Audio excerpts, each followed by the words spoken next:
Shabana ইয়াসমিনক Hatipukhuri Marcus একাডেমীৰ ফালৰ পৰা উষ্ম আদৰণি। উত্তৰ নগাঁও জিলাৰ প্ৰথমখন ইংৰাজী মাধ্যমৰ বিদ্যালয় হাতীপুখুৰী মাৰ্কাছ একাডেমী। মাৰ্কাছ একাডেমীৰ প্ৰাক্তন ছাত্ৰী চাবানা ইয়াসমিন। হাতীপুখুৰী মাৰ্কাছ একাডেমীৰ কৃতি ছাত্ৰী চাবানা ইয়াসমিন আইনজ্ঞ হিচাপে আমেৰিকাৰ নিউয়ৰ্কত প্ৰতিষ্ঠিত। চাবানাৰ সাফল্যত আনন্দিত ৰূপহীবাসীৰ লগতে হাতীপুখুৰী মাৰ্কাছ একাডেমীৰ শিক্ষক শিক্ষয়িত্ৰীসকল। আইনজ্ঞ চাবানা ইয়াসমিনৰ লগতে তেখেতৰ পিতৃ মাতৃক হাতীপুখুৰী মাৰ্কাছ একাডেমীৰ ফালৰ পৰা জনোৱা হয় উষ্ম আদৰণি। উক্ত সম্বৰ্ধনা সভাত বিশিষ্ট অতিথি হিচাপে উপস্থিত থাকে হুজাই মাৰ্কাজুল, মাৰিফৰ ছাইদুল ইছলাম আৰু তগৰ আজাদ। পুনৰ মিয়া সন্তান আমেৰিকাৰ নিউয়ৰ্কত আইনজ্ঞ হিচাপে প্ৰতিষ্ঠিত হৈ সমগ্ৰ অসমবাসীৰ লগতে ৰূপহীবাসীলৈ গৌৰৱ কঢ়িয়াই আনিলে। নগাঁৱৰ পৰা প্ৰাঞ্জল নাথৰ ৰিপৰ্ট। মই আজি খুবেই সুখী, খুবেই আনন্দিত যে মই পঢ়া স্কুলখনে আজি মোক ইমানখিনি সন্মান দিয়াৰ বাবে আৰু মোক যে মাতিছে তাৰ কাৰণে আৰু মোৰ কাৰণে স্পেচিয়েলি হোজাইৰ পৰা ছাৰহঁত আহিছে, মাৰ্কাজুল মাৰিফৰ আমাৰ ছেক্ৰেটাৰী ছাৰ, তাৰ কাৰণে মোৰ খুব এটা ভাল লাগিছে। আৰু মানে পঢ়া স্কুলখনে যে ইমানখিনি কৰিছে, মানে মই 2016 পাছ আউট হৈছো। 10 বছৰ পিছত আমাক আনি পেলাই এনেকে ফেলিচিট কৰিছে, ইমানখিনি সন্মান দিছে, তাৰ কাৰণে মই আজি খুব এটা মানে এইটো মোৰ কাৰণে এটা ইম'চনেল মমেণ্ট হয় আৰু মই খুব গৌৰৱান্বিত হৈছো আৰু খুবেই ভাল লাগি আছে মোৰ এতিয়া। মানে মোৰ আগৰ মেমৰিজবোৰৰ লগত মই কানেক্ট কৰিব পাৰিছো।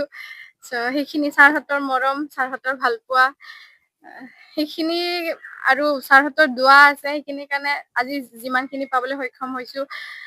ছাৰহঁতে যাতে মোক আৰু এনেকে মৰম দি থাকে, সেই দোৱা কৰি থাকে যাতে মই আৰু আগলৈ যাব পাৰো।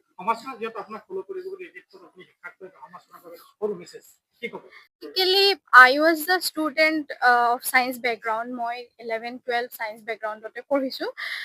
Then my father had a dream that I become a doctor, but I was least interested in becoming a doctor. So my dream was to become an engineer. I also appeared for JEE mains. So for few marks I couldn't clear it. Then I also had a little bit of interest on administrative lines. So I thought, let me choose something which I can go forward with, which will be good fit for administrative line. Because he also took me to Bangalore.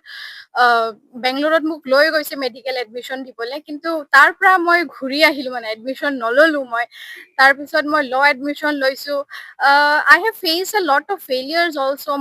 মই BA-LLB ভালকে পাছ কৰি আহিছিলো। I was among the top 10 students entire ইউনিভাৰ্চিটিত। আমাৰ actually ইউনিভাৰ্চিটিখন 154টা colleges আছে ইউনিভাৰ্চিটিত, তাতে 154টা ল কলেজৰ ভিতৰত I was among the top 10 students. তাৰপিছত মই ঘূৰি আহিলো, আহি পেলাই মই USTMৰ পৰা LLM কৰিছো, আৰু LLM মোৰ স্পেচিয়েলাইজেশ্যন আছিলে কনষ্টিটিউচনেল ল আৰু এডমিনিষ্ট্ৰেটিভ ল। তাতে মই গ'ল্ড মেডেলিষ্ট আছিলো। আৰু তাৰপিছত মই মালিক এণ্ড পপেল জইন কৰিলো। এতিয়া মই তাতে কাম কৰি আছো এজ এন এছ'চিয়েট এটৰ্নী। আৰু মানে লটো মই যেতিয়া ফেইলিয়ৰ ফেচ কৰিছিলো, তেতিয়া মানে বহুতে মোক বহুত কথা কৈছিল যে মানে জীৱনত আৰু একো হ'ব নোৱাৰে, বাট আই নেভাৰ গেভ আপ। মই গিভ আপ কৰা নাই কেতিয়া। মই সদায় লাগি আছিলো, মানে সদায় মই চাইলেণ্টলি মই কাম কৰি গৈছিলো। আৰু মই হয়তো ফেইলিয়ৰ ফেচ কৰিছো, কিন্তু মোৰ ভিতৰত সদায় এটা আছিলে that somehow I will do something different from everybody. মানে চবতছে মই কিবা এটা বেলেগ কৰিম, সেইটো মোৰ এটা সদায় এটা মানে গাট ফিলিং আছিলে সেইটো। চ' আজি মেবি সেইটো বস্তুৰ কাৰণে মই ইমানখিনি আগবাঢ়ি গৈছো। আমি হয়তো ভিতৰুৱা অঞ্চলৰ পৰা পঢ়ো, কিন্তু আজিকালি মানে এডুকেশ্যনটো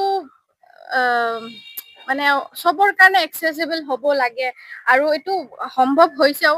আৰু মাৰ্কাছ একাডেমীৰ নিচিনা এনেকুৱা এখন স্কুল, এনেকুৱা ভিতৰৰ অঞ্চলত এটা স্কুল, সেই স্কুলখনে যে মানে ইমান ডাঙৰ হেৰি বনাই আছে, ডক্টৰছ, ইঞ্জিনিয়াৰ্ছ, তাৰে ফাউণ্ডেশ্যনবোৰ মাৰ্কাছ একাডেমীৰ পৰা পাই পেলাই ডক্টৰ ইঞ্জিনিয়াৰ্ছ সেইবোৰ হৈ আছে।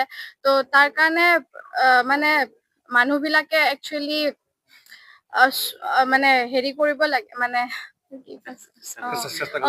মানে মোৰ অকণমান ইংলিছ অসমীয়াত প্ৰব্লেম হয় বাৰু। এক বিৰল সংবৰ্ধনা অনুষ্ঠানত উপস্থিত হৈ অতি আনন্দিত হলো। ইয়াতে এইখন স্কুলৰেই এগৰাকী প্ৰাক্তন ছাত্ৰী চাবানা ইয়াছমিন আজি এছিষ্টেণ্ট এটৰ্নী মালিক এণ্ড পিপল কোম্পানী নিউয়ৰ্ক আমেৰিকাত নিযুক্তি পাইছে।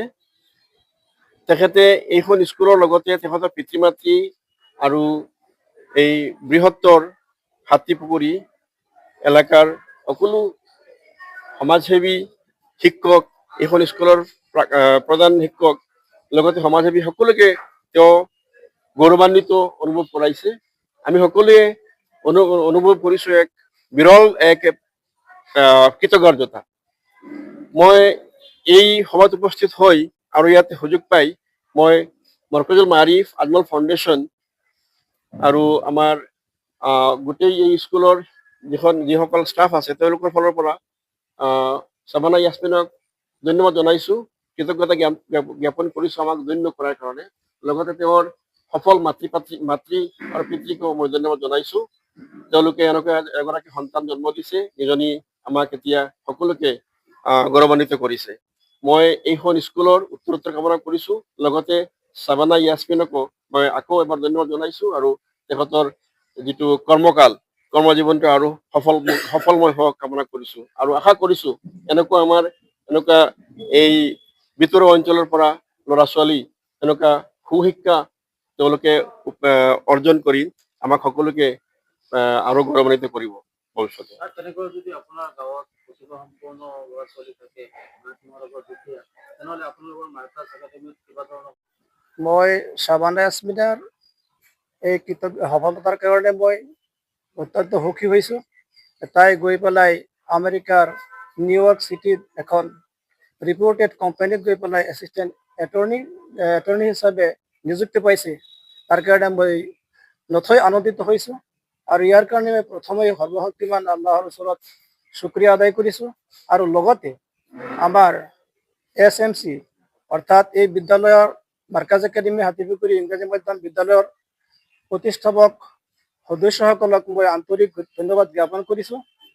আজিৰ পৰা প্ৰায় 30 বছৰ আগত মাৰ্কাজুল মাৰিফৰ তত্বাৱধানত তেখেতসকলে এই মাৰ্কাছ একাডেমী স্কুলখন আমাৰ এই পিছপৰা গাঁও অঞ্চলত স্থাপন কৰিছিল আৰু সেই সময়ত তেখেতসকলে এটা সপোন দেখিছিল যে আমাৰ এই পিছপৰা অঞ্চলৰ পৰা ছাত্ৰসকলে নগৰ চহৰ বা নেশ্যনেল বা ইণ্টাৰনেশ্যনেল লেভেলত গৈ পেলাই প্ৰতিযোগিতাত উত্তীৰ্ণ হ'ব পাৰে। তাৰ কাৰণে মিডিয়াম অফ ইনষ্ট্ৰাকশ্যন তেখেতসকলে ইংৰাজী চিলেকশ্যন কৰিছিলে আৰু সেইটো আছিলে আজিৰ পৰা প্ৰায় 30 বছৰ আগত, যেতিয়া ইংলিছ মিডিয়ামৰ মানে কোনো কথাই মানে আমাৰ গাঁৱৰ মানুহে বুজি নাপায়। গতিকে তেখেতসকলৰ 30 বছৰ আগত যিটো সপোন দেখিছিল ইংৰাজী মাধ্যমত এই মডাৰ্ণ এডুকেশ্যন আমাৰ মাৰ্কাছ একাডেমী আৰম্ভ কৰিছিলে, তাৰে ফলশ্ৰুতিত আজি আমাৰ চাবানা ইয়াছমিনৰ নিচিনা ছাত্ৰীসকলে গৈ পেলাই ইণ্টাৰনেশ্যনেল লেভেলত গৈ পেলাই স্থান পাব পাৰিছে। আৰু ইয়াৰ আগতেও আমাৰ স্কুলৰ পৰা প্ৰত্যেক বছৰেই নেশ্যনেল লেভেল যিবিলাক পৰীক্ষা হয়, কম্পিটিশ্যন হয়, তাত গৈ পেলাই আমাৰ বহুত ছাত্ৰ ছাত্ৰীসকলে স্থান দখল কৰিছে। গতিকে মই চাবানা ইয়াছমিনৰ ভৱিষ্যত উজ্জ্বল কামনা কৰিছোঁ আৰু আগলৈ আমাৰ স্কুলৰ পৰা নিশ্চয় এনেকেই চাবানাৰ নিচিনা আৰু বহুত ছাত্ৰ ছাত্ৰী ওলাই যাব, যিসকলে গৈ পেলাই সুদূৰ আমেৰিকা নহয়, লণ্ডন, ব্ৰিটেইন আৰু জাৰ্মান বা পৃথিৱীৰ বিভিন্ন উন্নত দেশত গৈ পেলাই স্থান পাব, এই আশা ৰাখিছোঁ।